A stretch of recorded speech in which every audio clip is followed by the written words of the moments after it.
This week you will begin working on exercises that include bar chords. I can't overemphasize what a huge move forward this is for you. I've always felt that once a person has learned to play bar chords, they're officially a rock guitarist.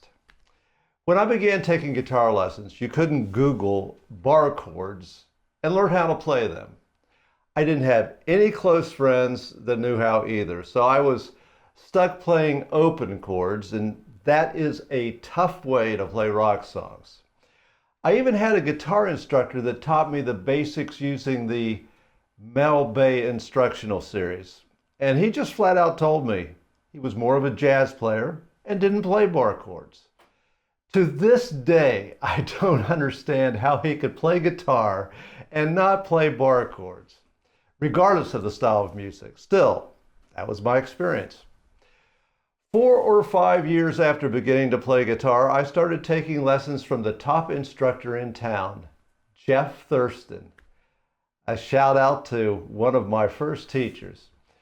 I quickly learned a trick to pulling off this technique. Still, the point that I want to make here is, after this lesson, if you've never played bar chords before, you'll be closer to being able to play them, but it will take time before you can perform this technique automatically without conscious thought. So, as in all things, be patient. Over time, you will master this technique. Just hang in there.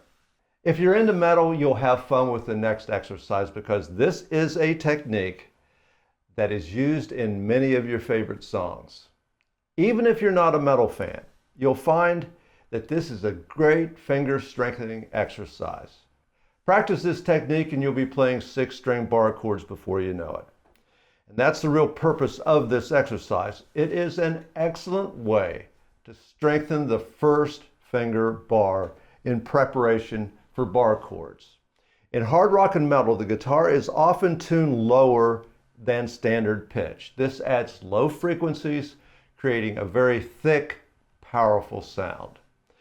Exercise 1 features a dropped D tuning. All this means is the low E string is tuned to a D note, which is 2 frets lower than E.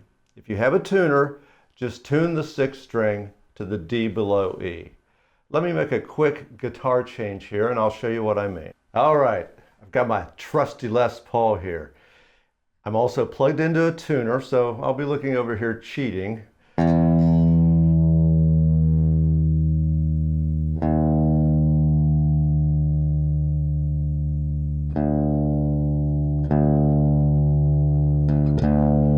There we are. Now the cool thing about dropping the D is you can play a power chord with one finger.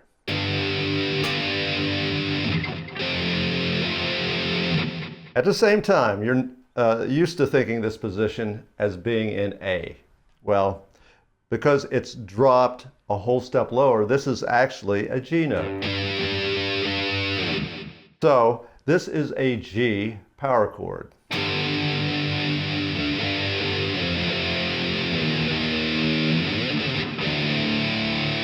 Pretty cool, right? What this is going to do is help you to learn to play your bar. And the bar is played, as I've explained before, with a twisting motion between the thumb and the first finger. You apply leverage with your thumb and first finger to get all the strings to sound. I'm going to play exercise 1 slowly. That way you'll have a better understanding of the technique. Here's the first part that can be thought of as the verse.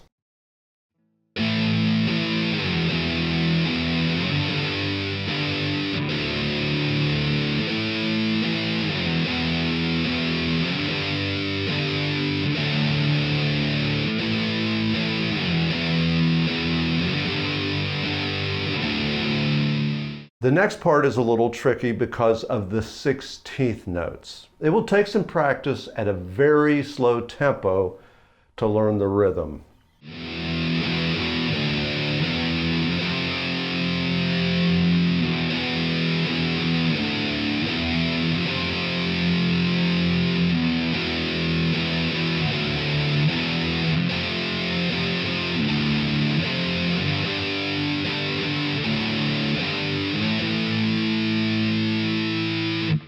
Here's exercise 1 at normal speed.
Now, even though with this technique, you're only playing the 6th, 5th, and 4th strings, go on ahead and try to play the rest of the strings, the 3rd, 2nd, and 1st, and see if they're sounding at the bar, because you are trying to learn how to play a bar.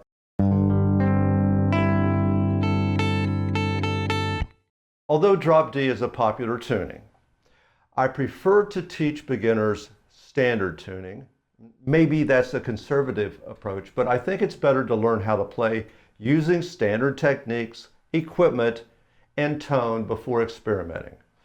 The reason I'm covering this here is to strengthen your bar. Exercise 2 is the same song as exercise 1, but is in standard tuning. Since exercise 1 includes a low D string that isn't available in standard tuning, there is a slight change to the composition. I'm including this standard tuning version of exercise 1 for your amusement and for you to hopefully gain some understanding of the difference between drop D and standard tuning. The 16th note rhythm in the chorus is too challenging for a beginner, so I don't expect you to play this perfectly. Give it a shot, but you may need to save the chorus section to review after you are more experienced. The verse section shouldn't be a problem.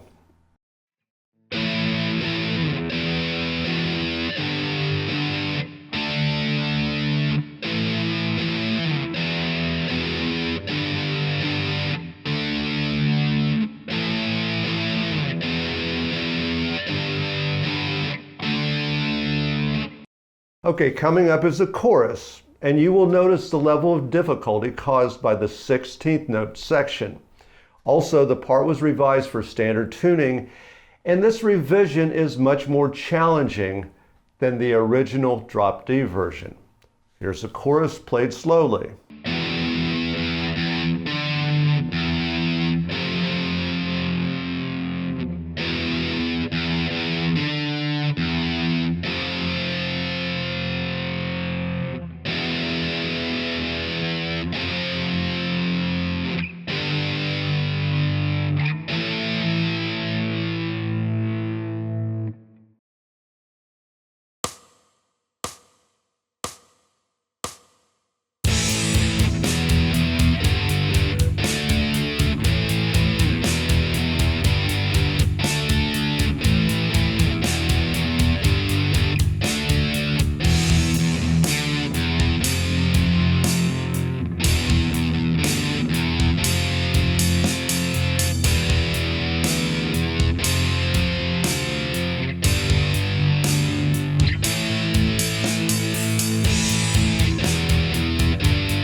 Exercise 3 is a simple 1-4-5 progression.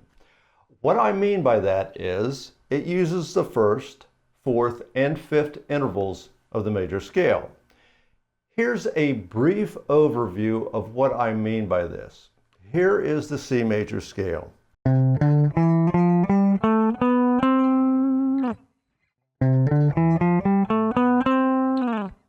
You should be familiar with the sound of this scale. It's one of the most common melodies in all of music. When we build chords and scales, they are created by combining scale intervals. The first tone of the major scale is the root. And then instead of the names of the notes, like this is a C and a D, we simply call them the first, the root, second, third, fourth, fifth, sixth, seventh, eighth, or octave. It's that simple. We're just numbering the notes of the scale. First, second, third, fourth, fifth, sixth, seventh, octave. A major chord includes the first, third, first, second, third, and fifth tones of a major chord. First, second, third, fourth, fifth. So, first, third, fifth. Every note in this C major chord will be the first, third, and fifth. No other notes. The difference between a major and a minor is the third is the flat third. First, second, third. Minor is kind of evil.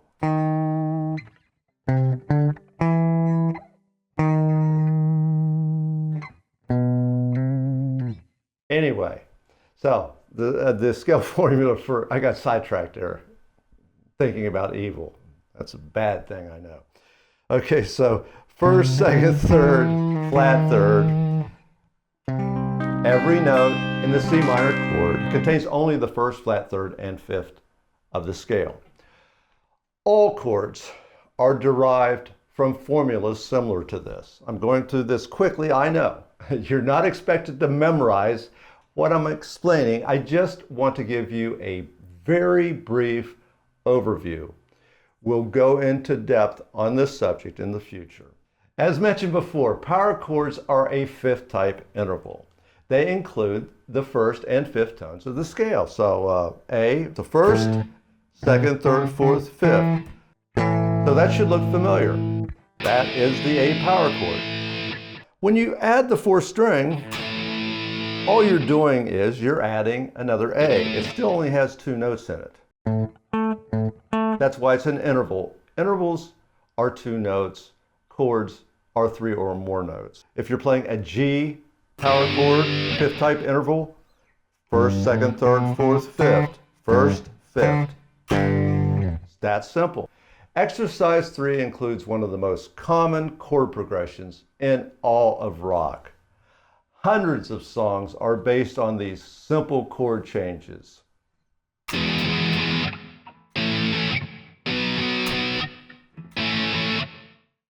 Might have heard that before.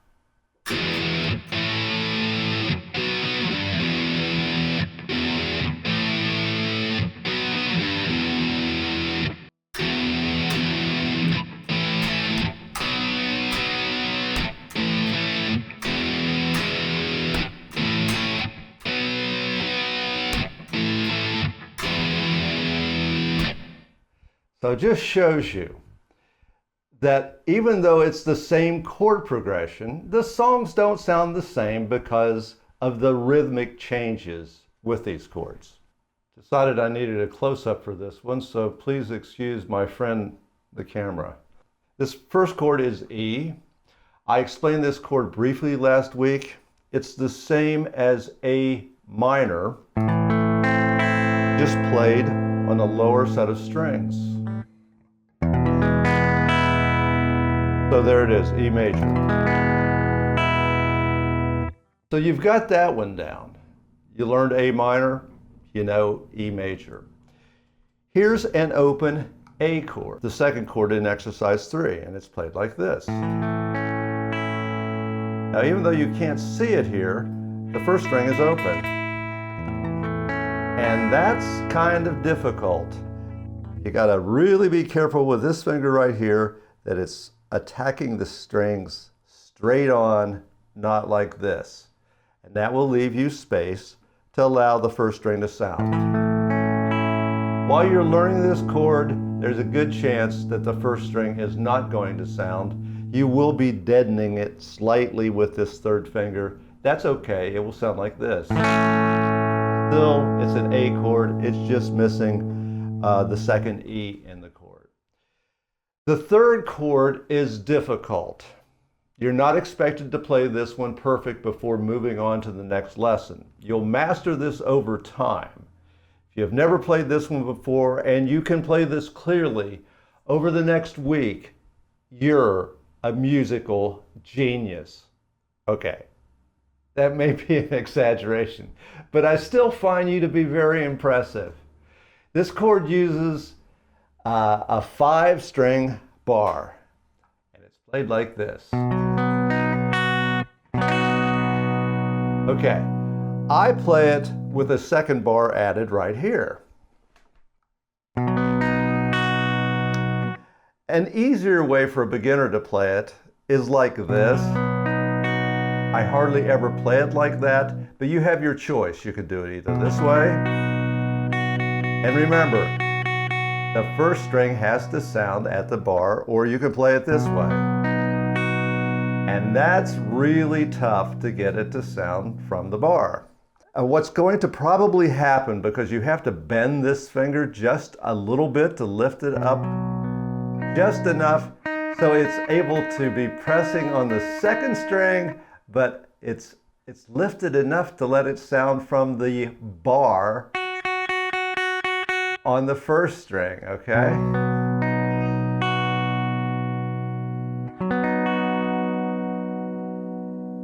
So that's tough. You will probably start off by playing it like this. The problem is it's really harder even for me to do a quick change using that fingering, whereas I can do this and very quickly use the more difficult voicing of the chord. Actually, the voicing is the same, the fingering is not. What's cool is you put different shapes in front of this bar to make it a minor seventh, a seventh, you already know, C, the major chord. So it's very cool. You learn this one shape, do a little alterations to it, and move it up and down the neck, and you've got hundreds of chords.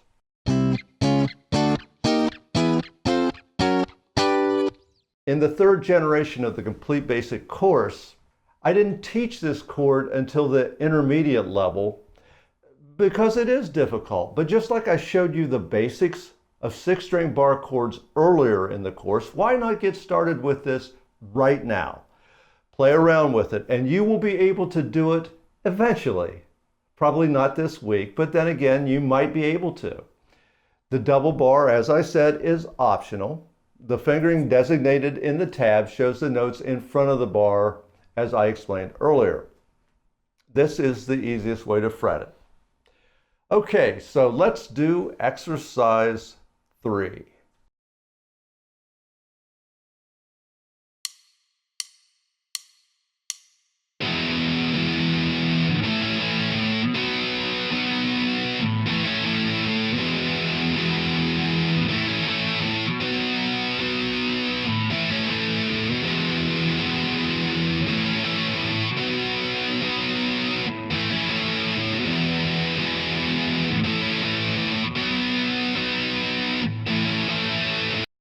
If you're trying to learn these bar chords on an acoustic guitar, it will make this much more difficult because an acoustic guitar is usually more difficult to play, the strings are thicker, and more difficult to press to the fretboard. Once bar chords are mastered though, you're an intermediate guitarist and you can play just about any song, so there is a prize at the end of this journey. At first, this chord will be little more than a power chord. That's okay though, because you've got all the strings fretted properly. So if you happen to, instead of playing the 5th, 4th, and 3rd string, happen to accidentally play the 2nd string when you're playing a power chord, the note is the correct note to play. At the same time, because it's more difficult, especially when you're using the second bar like I'm doing right now, to hold down the second string. It's probably going to be muted like that. That's okay, because it's not supposed to sound in the power chord anyway. So initially you're going to find with this particular chord, the third and second strings are going to be muted because you can't actually play this correctly yet. And the first string will be muted.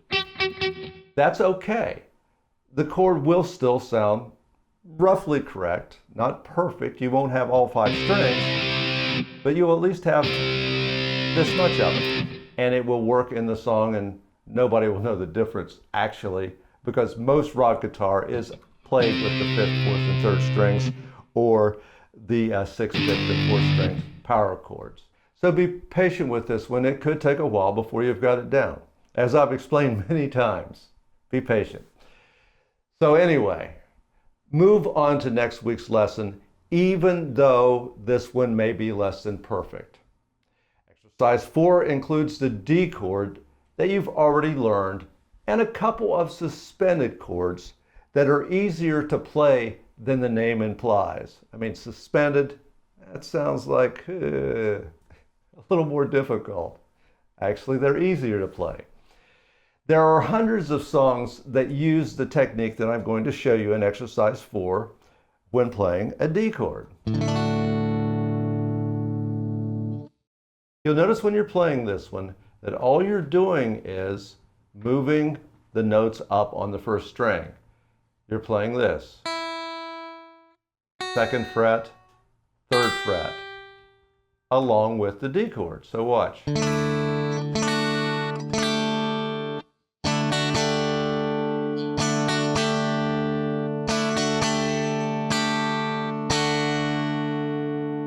Really not that hard. At the same time, to get all this stuff to sound cleanly will be difficult. The name of these D chords isn't important. To tell you the truth, I didn't remember that the chord voicing with the open E is a sus2 until I looked it up. So that shows you how I play these chords. I just play them.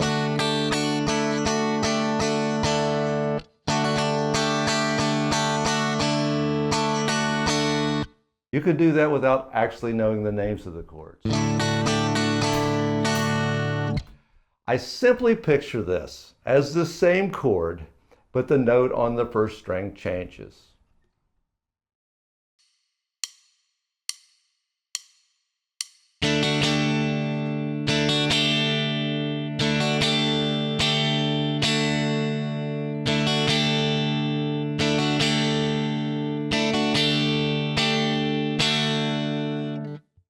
This is a very important lesson. You must find time to practice an hour a day, at least 5 days a week, as I've explained many times. If it hasn't become a habit, do everything that you can to make it a habit. Moving forward is difficult when practice is sporadic. Too often it's 1 step forward, 2 steps back. You must be consistent. If this lesson takes a little longer than a week to accomplish, that's okay. Still, do not expect perfection. Review this lesson in the future. You'll find that as you move forward, your technique will improve, and it will be evident when you return to previous lessons like this. See you next week.